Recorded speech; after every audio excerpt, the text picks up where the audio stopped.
Hello everyone, it's Christine here and I'm back for our stitch along, and we are moving on to what is known as detached chain stitch.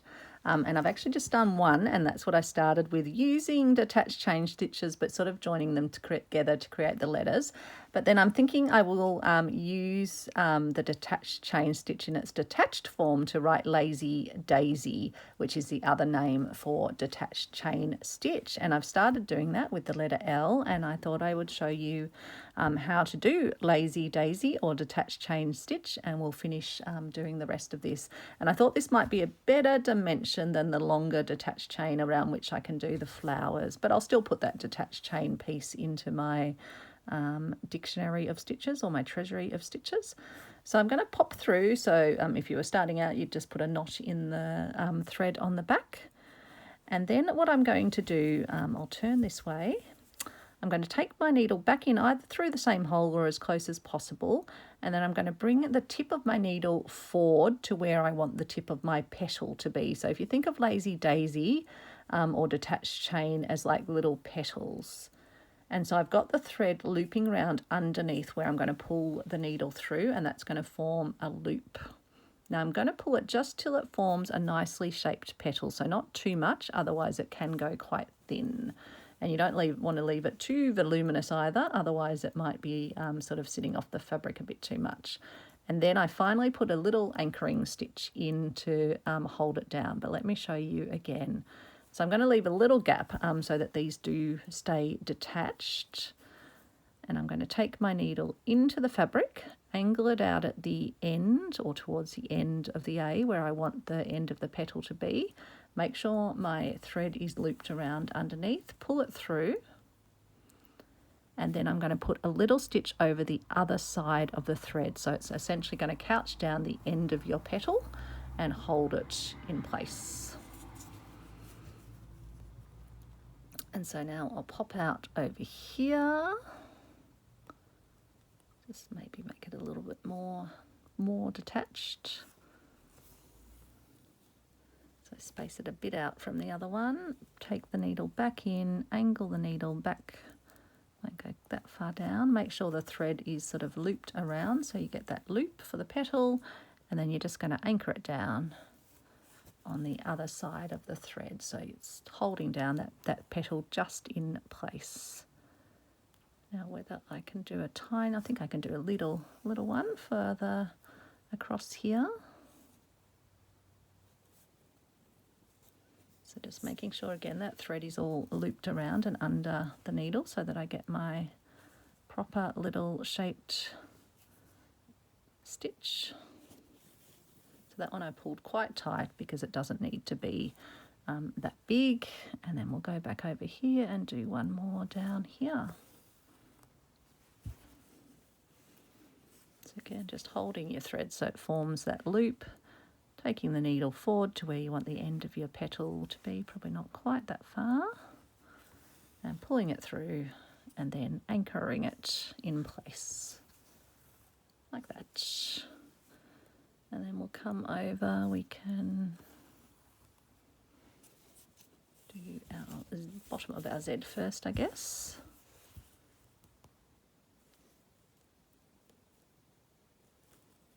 And of course, if you continue these, that's when you've got your attached chain, or what they just call chain stitch, where you're forming one loop off the next loop. But this is one that is, detached because they're separate little petal elements. Don't need that one to be quite as big. So always making sure your thread is under so you get your little loop forming. Anchoring that in place, trying not to catch the hook on the embroidery hoop. And then we'll come over here and do some up here. And so tomorrow we're going to be doing a detached chain flower, or Lazy Daisy flower. So it's Saturday afternoon here when I'm filming this, and I've just been to the park with Travis for his third walk of the day. Likes to go at about 4 o'clock. I start to hear him rolling around outside the craft room saying, "Mum, get going. I'm more important than your stitching," and he is. And it's nice for me to get out otherwise I could happily stay here just stitching away, pottering around. Feels quite luxurious actually, because I'd been so busy working on my stitchery swap squares. I'd been on quite a schedule to get them all done, and so now it's that sort of luxury of having time to potter again. Put just another little one in at the end here.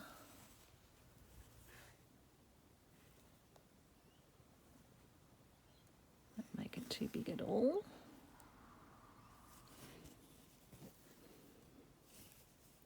We'll head over to here.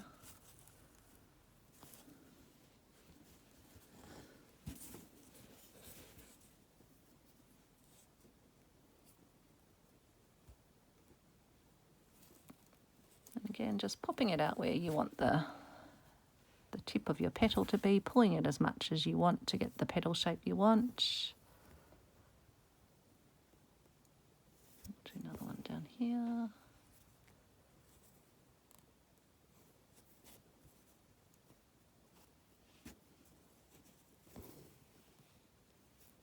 And then always anchoring it down so that it stays where it is. We'll put one down here. Sometimes the thread will get twisty, so just let it sort of swing around in the air and take a bit of twist out of itself.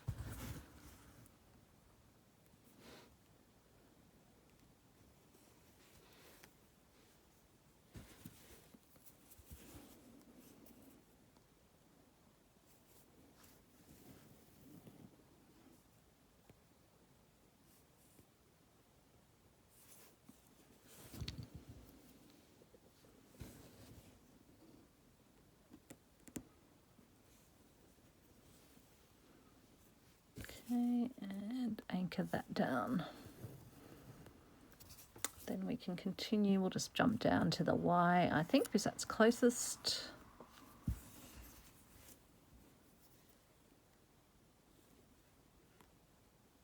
So again, just angling for the length you want it. It's a very flexible stitch in that you can make it as long or short, as sort of spaced out as you want it. This one I think's just got a bit twisted, so I'm just going to just take that out for a moment, and then I'll just get my loop to sit flat before it was twisting around. So I'll just fix it up that way. You can do it on the top of the surface. It's just a little bit more clumsy. But it's worth it if it's twisted, because you won't get that nice shape.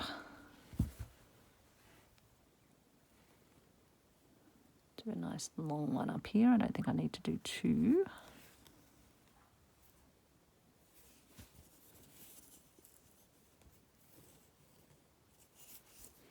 And then I'll do two down here, I think.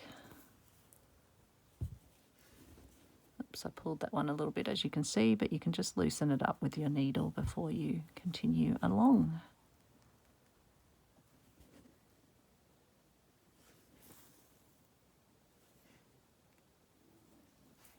So there we go. And then, yeah, we'll go one more little one down the bottom.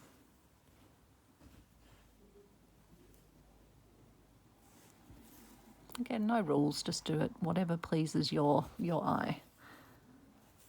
And you could definitely, if you wanted to, you could join these all together, but yeah, I think it's quite nice. Ouch, just stuck the needle into my finger. There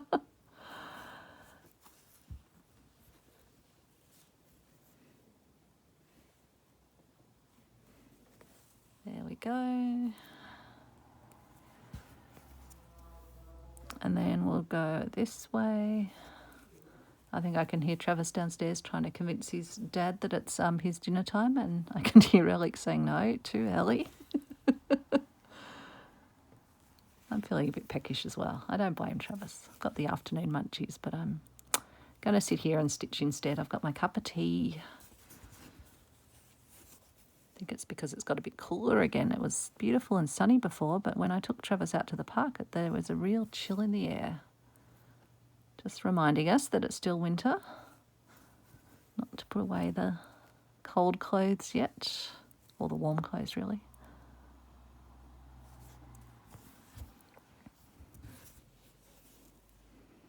It's funny, I was listening to the radio when I was driving home today from being out and about earlier on, and they had, I think, someone that does sort of like weather science and other things, and someone rang in asking how you get the job to be the feels like person, because when they do the weather here, I assume it's the same where you are, they'll say, oh, well, today's going to be 11 degrees Celsius or whatever it is, with a feels like temperature of 14 degrees.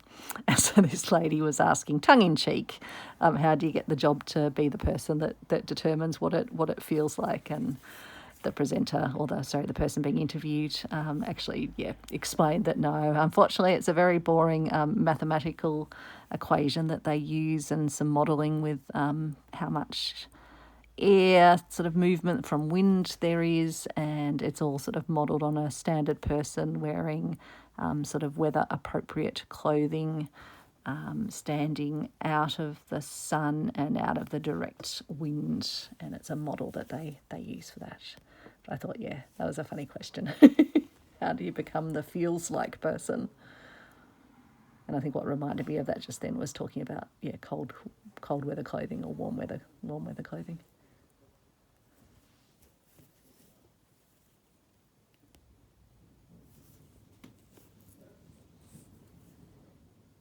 I do enjoy hearing people, talk about their jobs and answer their science questions and other things.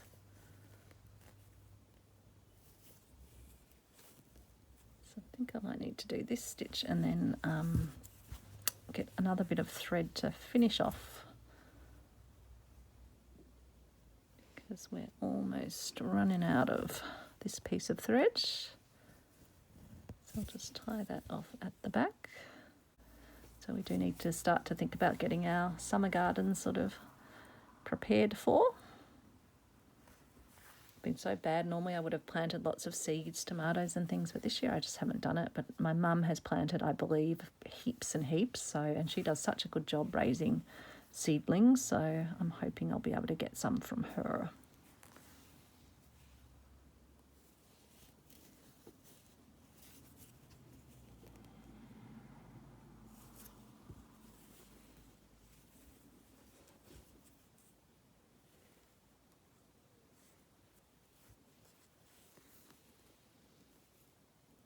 So it's a very good little stitch, this one, particularly as you'll see over the next couple of videos. It's really great for doing flowers.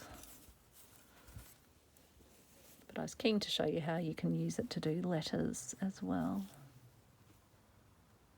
So that way you don't have to separately stitch your letter using backstitch. You can do the Lazy Daisy stitch and have your little spelt out label as well, if that's how you're doing it. I know some others are just doing the letter like D and then doing the stitches within the D. However you like. Some people are writing the names on. This is a very flexible project, and I just love anyone that's actually joining in, whether it's for all of the stitches, some of the stitches, just watching, just chatting. Everyone is welcome. Everyone is a participant. Everyone's part of our little stitchy community. Ladies keep asking, what are we going to do after this one? But I must admit, I think we've still got, what did I work out for Martha? I think we've still got until somewhere in November will be when we finish our dictionary of stitches, or treasury of stitches, based on the current number of stitches left. And that's assuming no one throws any new additional stitches into the mix. So that will be quite a bit more stitching, and then I guess I'll be into busy Christmas preparation, because I usually do a fair bit of crafting for Christmas. And we obviously still have our Roxy Journal of Stitchery as well. Probably should have made, actually, I'll just make that last stitch a bit longer so it comes sort of all the way up. Just fix that up.